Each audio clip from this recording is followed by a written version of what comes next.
আজ সুস্মিতার জন্মদিন। একটা সময় ছিল এই দিনটা আমরা একসঙ্গে সেলিব্রেট করতাম, আজ আর হয় না।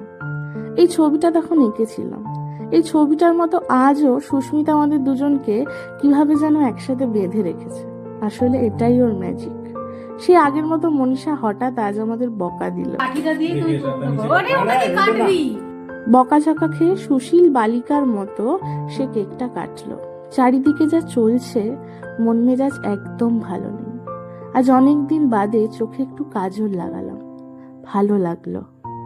এদিকে আমাদের বার্থডে গেল ভীষণ খুশি তার বরকে পেয়ে। মুখটা দেখো, দেখেই বোঝা যাচ্ছে। অবশেষে আমাদের খাওয়া দাওয়ার পর্ব শেষ করে আমরা একটা নিতান্ত ঘরোয়া ছবি তুললাম। এগুলো আমি ওর জন্য বানিয়েছি। সুন্দর হয়েছে না? শুভ জন্মদিন সুস্মিতা, পাশে থাকিস শেষ অবধি।